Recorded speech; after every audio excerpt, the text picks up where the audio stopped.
एक नगर में दो भाई राजू और दीपू नगर के एक गैराज में मैकेनिक का काम करते थे। दोनों बहुत मेहनती थे। एक दिन गैराज में काम करते हुए,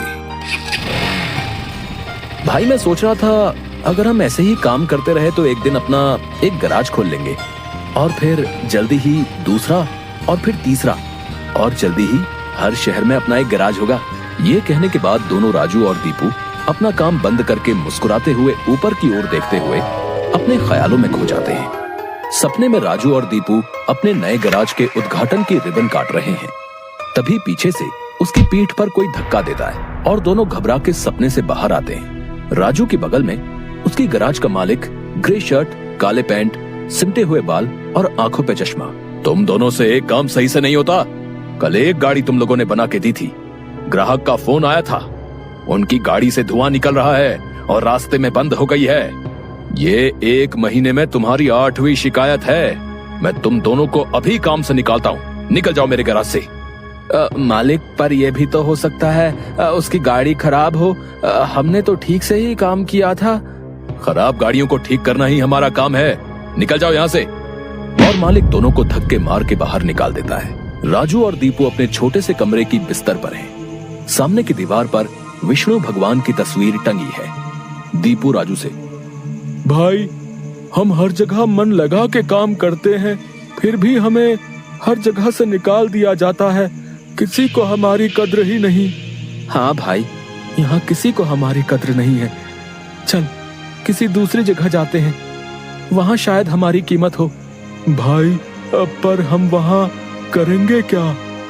याद है माँ कहती थी कि भगवान का नाम लेने से सब मिल जाता है। हाँ चल सामान बांध, अब हम यही करेंगे। भगवान का नाम लेंगे और पैसे कमाएंगे। वो कैसे? अरे हम बाबा बन के लोगों को ज्ञान देंगे और उनसे पैसे लेंगे। वो तो ठीक है, पर हम लोगों को क्या ज्ञान देंगे? अरे वही जो माँ हमें देती थी। तू ज्यादा सवाल मत कर, सामान बांध।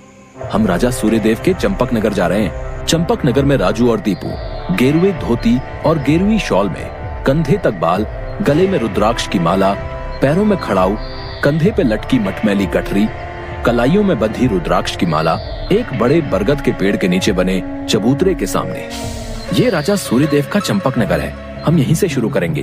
दीपू सुन, आज से तेरा नाम दीपू नहीं दीपेश्वर है, समझा? और मैं एक सिद्ध योगी। मैं यहाँ बैठता हूँ और ध्यान करता हूँ। तू नगर में जाके ये खबर फैला कि एक सिद्ध योगी आए हैं जो हर समस्या का हल देते हैं। ठीक है, मैं जाता हूँ।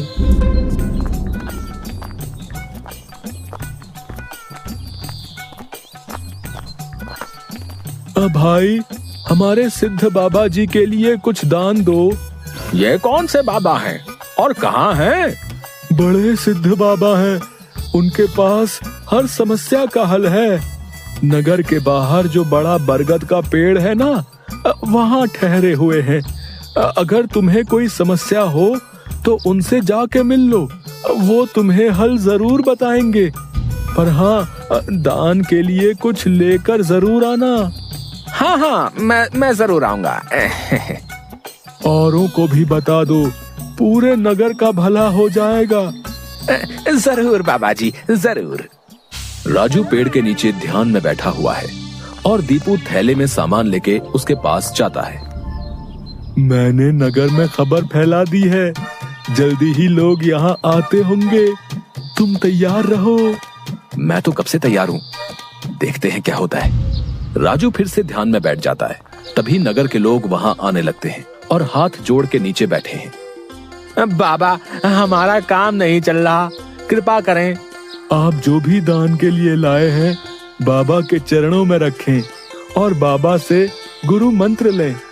दुकानदार राजू के पास पैसे रखता है और हाथ जोड़कर खड़ा हो जाता है। राजू इशारे से दुकानदार को अपने पास बुलाता है और उसके कान में कहता है, श्री राम, हर बिक्री के समय मन में ये नाम का जाप करो, बिक्री बढ़ जाएगी। याद रहे, अपना ये मंत्र किसी को नहीं बताना, अपनी पत्नी को भी नहीं। जैसी आपकी आज्ञा बाबा जी। महाराज, आप राजकुमारी के लिए एक योग्य वर तलाश रहे थे। हमारे गांव में एक सिद्ध योगी आए हैं जो तेजवान हैं और राजकुमारी के लिए एकदम श्रेष्ठ हैं। गुरुदेव, मुझे आपके चयन पर पूरा विश्वास है। अगर आपने चुना है तो वो राजकुमारी के लिए अवश्य ही उत्तम होगा। सोने जवाहरात और अनेक उपहार लाओ। हम अभी उन महान योगी के पास जाएंगे और उनसे राजकुमारी से विवाह करने का आग्रह करेंगे। हे तपस्वी, मैंने आपके बारे में जो सुना था, आप उतने ही तेजस्वी हैं। मेरा आग्रह स्वीकार करें। राजू ध्यान से आंख खोलकर राजा को देखते हुए, जी महाराज, कहिए क्या परेशानी है आपको? मेरी इच्छा है कि आप मेरी पुत्री से विवाह करें और ये उपहार स्वीकार करें। राजू काफी देर तक उपहार में लाए सोने चांदी और अनेक वस्त्र और उपहारों को देखता है, फिर राजा की ओर मुड़ता है। महाराज, मैं तो एक सन्यासी हूँ, मुझे इन सब से क्या लेना? मुझे क्षमा करें, मैं आपकी बात नहीं मान सकता। दीपू चौंकते हुए राजू को देखता है। मैंने जो सुना था, आप उससे भी महान हैं। मुझे क्षमा करें यदि मैंने आपका अनादर किया हो। आप जब तक यहाँ हैं, मैं कोशिश करूंगा आपको कोई दिक्कत ना हो। और राजा सूर्यदेव को प्रणाम करके वापस चले जाते हैं। अरे राजू, ये क्या कर दिया तुमने? इतना अच्छा मौका हाथ से जाने दिया। अरे राज करते हम लोग। राज, तुम्हें ये क्या हो गया है? मैं यही सोच रहा था, लेकिन फिर मैंने सोचा कि इतने दिनों से ईश्वर का नाम लेते लेते इतना तो समझ आ गया है कि ईश्वर के नाम अमृत में ऐसा क्या है जो मीरा सारा राजसी ठाट छोड़कर वैरागन बन गई। क्यों प्रहलाद ने अपने पिता की इतनी यातनाएं सही? मुझे भी राम नाम का धन मिल गया है जिसके आगे इस दुनिया का सारा धन फीका है। मुझे ये सब नहीं पता।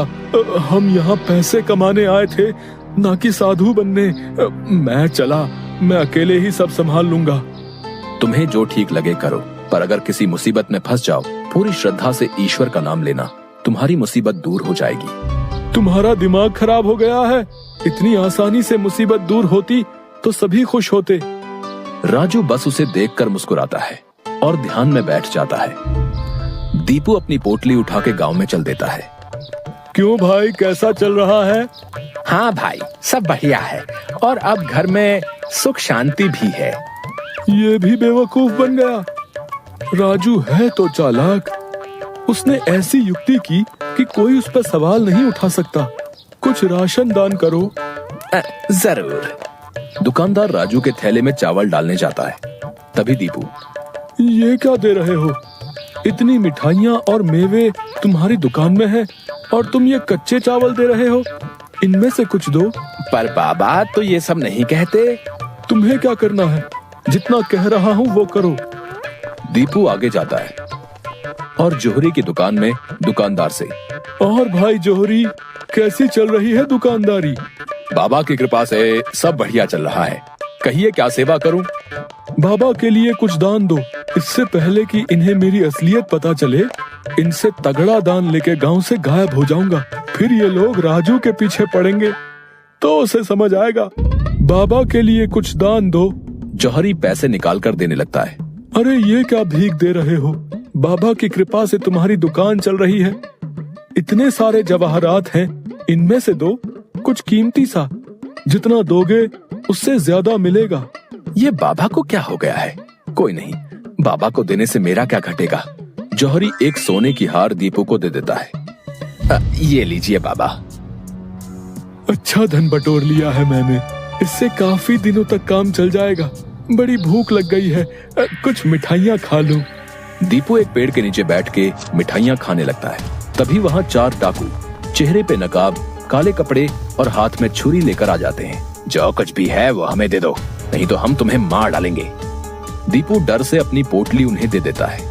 तभी डाकुओं के सरदार का नकाब खुल जाता है। दीपू उसे देख लेता है। अब तुझे मरना होगा क्योंकि तूने मेरा चेहरा देख लिया है। हे भगवान, ये क्या हो रहा है? कैसे बचूं इनसे? भागने की कोशिश की तो ये लोग पकड़ लेंगे। क्या करूं? तभी उसे राजू की बात याद आती है। अगर किसी मुसीबत में फंस जाओ, पूरी श्रद्धा से ईश्वर का नाम लेना, तुम्हारी मुसीबत दूर हो जाएगी। दीपू आंखें बंद कर घुटने पर बैठकर, हे नारायण मेरी रक्षा करो, हे नारायण मेरी रक्षा करो।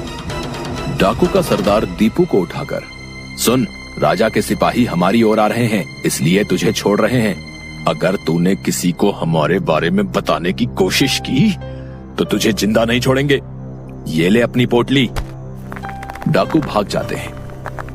दीपू सामने से सिपाहियों को आते देख मन में, हे नारायण, मुझसे भूल हुई जो मैं राजू की बात को समझ नहीं पाया। मैं राजू के पास वापस जा रहा हूँ और उसके साथ रहकर आपके ध्यान में अपना जीवन बिताऊंगा। मुझे माफ कर दो राजू, मैं ईश्वर के नाम की महिमा को नहीं समझ पाया, पर अब मैं समझ गया हूँ और तुम्हारे साथ ईश्वर के नाम का धन कमाना चाहता हूँ। राजू दीपू को गले से लगाता है